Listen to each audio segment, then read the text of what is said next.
guys, the Texas Revolution starts with the Battle of Gonzales, which is where we get that battle cry, "Come and take it." But my purpose here is not to talk about any of the battles of the Texas Revolution, really. It's instead to give you kind of an overview or some snippets about some of the biggest people from Texas history so you can better center them in your mind. First up is going to be Stephen F. Austin. Stephen F. Austin was born in Virginia. He grew up in Missouri until about the age of 11 near a lead mine. He would, as an adult, actually go back into that area and work in smelting, though he'll get tired of that, as you do, and he'll go off to Arkansas and serve as a circuit judge. No one remembers any of this stuff about Stephen F. Austin, though, because what he is known for is becoming the father of Texas. How does he do that? Following in the footsteps of his father Moses, who sets up a business venture with Mexico, he goes to a place called Tejas, and he serves as a fellow who will attract people into the territory with land. And when he does that, he builds up his own large estates, and that is great for him. He learns how to speak Spanish so that he can engage in all of this. He was supposedly pretty fluent. You had to convert to Catholicism if you immigrated to Mexico. It was just a condition of citizenship. So I'm not sure if Stephen F. Austin took his faith exceptionally seriously, but he did convert to Catholicism. During the Second Great Awakening, which is going on around this time, he will see that Methodist preachers will come into Tejas, and he actually says that they are more bothersome than horse thieves because what they do is they evangelize a Protestant faith in this territory that is supposed to be Catholic. And a lot of the immigrants who are coming from the United States, truth be told, were at heart Protestant. There being a long history of anti-Catholicism in the U.S. due to its history as the colonial past, with England as its mother country. So, you know, he was like, you guys, shh, be quiet, Methodist. We don't want to attract the attention of the Mexicans. If you say you're Catholic, they'll kind of let you go by with that. His feelings about slavery seem to be mixed. He had some moral qualms, as many people did in this day, but he still he did things to perpetuate the institution because of the labor needs of the Texians. Everything was fine for him until 1830. He will actually even put down revolution in the area whenever that crops up. But Mexico then stops immigration. They kind of look around and they say, whoa, there are a lot of you guys. We don't need any more. And this is a problem for him because he's an impresario. So he goes to Mexico to protest that and some other things and to try and get Tejas more of a voice in government as an independent state. And he ends up getting thrown into jail by Santa Anna. He never even has a trial. He gets pretty saucy about this because, this ironically turns Stephen F. Austin from having loyalties towards Mexico to thinking that the Texas Revolution is a good idea. And when he eventually makes his way back, he will join the revolution. He will eventually serve as Texas's first Secretary of State, though he will die at what I consider the young age of 43 in December of 1836. Next up is another larger-than-life figure who also has a city named after him, like Stephen F. Austin, who gets Austin.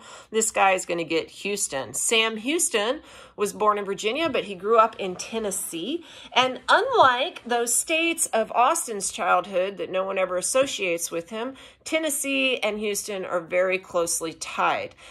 They shape his personality. He is going to be like many of the other figures from that area, like Andrew Jackson, for example, with whom he is closely allied.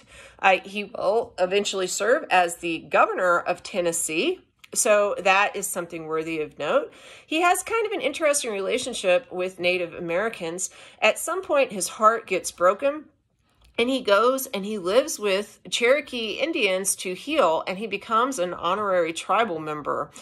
Because of this, he's going to serve as a government liaison between Americans and Indians. Even though he's a political ally of Andrew Jackson's, he cares deeply about the Cherokee, and he will do everything he can in his power to help them, though there's only so much he can do. He also is known for having a bad temper. Sometimes, like Andrew Jackson, he beat people with a cane. So, you don't want to get on his bad side. Like many people, he decided to strike out west for a new life when he ran into a political scrape. And he's technically an illegal immigrant when he goes to Tejas, though he quickly becomes ensconced in the local government. He eventually will be known as the hero of San Jacinto as he leads the Texas Army there. And he'll become the first president of the Texas Republic, beating out Stephen F. Austin, in part because of the glory of being the hero of San Jacinto. He will leave his first term of office, another guy will become president, and he will actually come back and be president a second time because he doesn't like how that guy treated the Native Americans in the area. So again, Sam Houston and Native Americans have kind of an interesting relationship. After Texas was annexed by the United States, he served as the governor. So he's the only guy in American history who's been the governor of 2 different states. He was in the minority when Texas wanted to secede from the Union. I can't tell you he had a problem with slavery, but he did have a problem with the Union dissolving. He's going to be in the minority on that and forced out of public office. He will die in 1863. So next up, William Barrett Travis, commander of the Alamo, 26 years old when he dies. He was born in South Carolina, so a lot of these guys come from the South. He arrived in Texas in 1831, so he, like Houston, is an illegal immigrant because that's after the 1830 ban. He had maybe abandoned his wife and children in Alabama, though his wife is maybe have been having an affair. It's a little gray. I'm not sure. He would not submit to Santa Anna at the Alamo. He fortified the mission's walls. He's going to die early in an assault. What do we know about William Barrett Travis? He was essentially brave and valiant. One of my best friends calls him a little bit foolhardy. She's like, dude, you might have should have left. I don't know. But if you ever go visit the Alamo, he's going to be front and center in the monument to the men who died there. David Crockett is another guy who was at the Alamo. He was 49 when he died. He was a multi-term congressman. He has a fascinating background. He grew up as a poor Tennessean. His family actually sold him out. So essentially, as a kid, he was like an indentured servant, but one that couldn't get out of the indentured servitude. He actually escaped during a cattle drive, and this way he was able to use the fact that he was white to his advantage. But he was he was a slave for a while. So he ends up living in Tennessee and has this personality that is like all other Tennesseans. He was promoted as a Whig to be an anti-Jackson candidate. Remember, the Whigs think of Jackson as King Jackson. And that meant that Jackson was going to focus on him and make sure that he lost his seat in Congress so that he couldn't be a political rival. That is what happens. So he meets with friends in November of 1835 in Memphis, Tennessee. Memphis, Tennessee, by the way, was founded by Andrew Jackson in part. And he says, since you have chosen to elect a man with a timber toe to succeed me, you may all go to hell and I will go to Texas. I'm sure you have seen that bumper sticker. Now you know where it comes from and how it's related to David Crockett. So he hoped for a revival of his political career in Tejas. He is a national Republican. Eventually, these guys are related to the Whigs.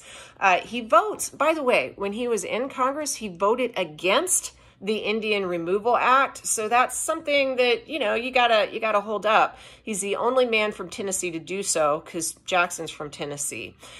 Sam Houston, he ends up at the Alamo, and Sam Houston orders the Alamo evacuated, and David Crockett's like, oh, no, Houston, friend of Jackson. Hey, no, you don't tell me what to do. You're not the boss of me.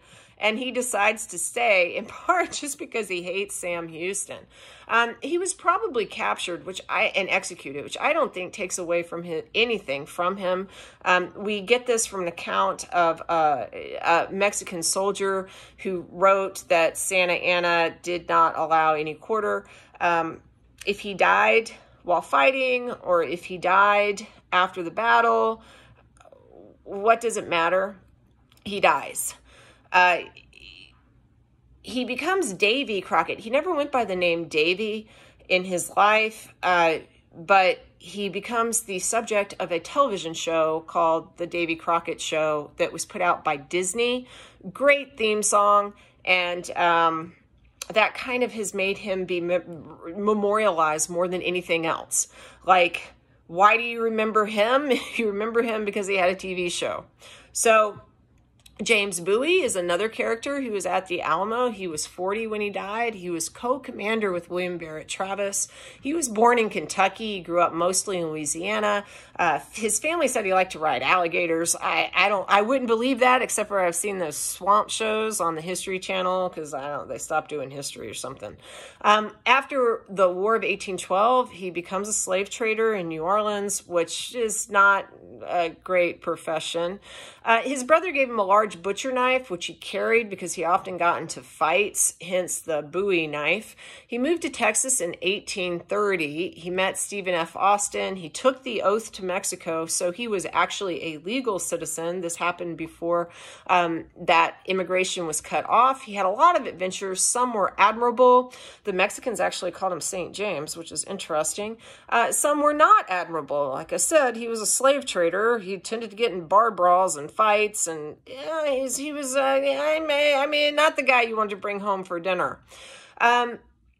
It's kind of fascinating to me. David Bowie, who I've mentioned before, an English singer, takes his name from Jim Bowie, and he didn't know how to pronounce it, as a lot of people don't. So he went David Bowie, but he wanted his music to be as sharp as a Bowie knife, and he admired the Americans, as a lot of guys from England do.